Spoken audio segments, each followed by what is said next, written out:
టాలీవుడ్ అగ్ర హీరోలుగా వెలుగొందుతున్న పవన్ కళ్యాణ్, ప్రిన్స్ మహేష్ వీరిద్దరి మధ్య సినిమాల పరంగా పోటీ తీవ్రంగానే ఉంటుంది.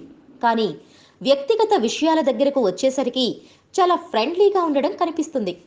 ప్రేక్షకులు మాత్రమే మా హీరో గొప్ప అంటే మా హీరో గొప్ప అని అనుకుంటుంటారు. కానీ వాస్తవానికి హీరోలు స్నేహితులుగా ఉంటారు.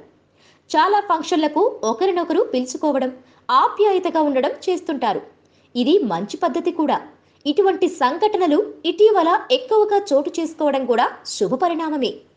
తాజాగా పవర్ స్టార్ పవన్ కళ్యాణ్ కు మహేష్ ఓ మంచి సలహా ఇచ్చాడు. ఈ విషయం ప్రస్తుతం టాలీవుడ్ లో హాట్ టాపిక్ గా చర్చనీయాంశమైంది. ఇంతకీ పవన్ కు ఏ విషయంలో ప్రిన్స్ సలహా ఇచ్చాడు అనేది ఆసక్తికరంగా మారింది. పవన్ కళ్యాణ్ తదుపరి చేసే సినిమాల దర్శకుల విషయంలో కాస్త కేర్ తీసుకోమని మహేష్ పవన్ కు సలహా ఇచ్చాడట. కాటమరాయుడు సినిమా తర్వాత పవన్ కోలీవుడ్ హిట్ డైరెక్టర్ నేసన్ దర్శకత్వంలో నటించేందుకు సిద్ధమైన విషయం తెలిసిందే. తాజాగా నేసన్ దర్శకత్వం వహించి రిలీజ్ అయిన తమిళ సినిమా భారీ ఫ్లాప్ కావడంతో నేసన్ సినిమా విషయంలో చాలా జాగ్రత్తగా ఉండాలని సూచించాడట.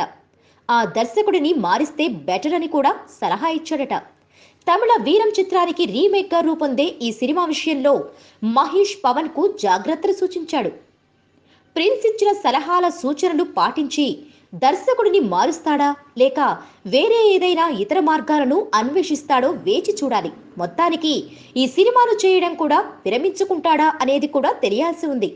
ఈ విషయాలపై ఓ క్లారిటీ రావాలంటే కొన్ని రోజులు వెయిట్ చేయక తప్పదు. Please subscribe. Hi, it's me Purna. Please subscribe.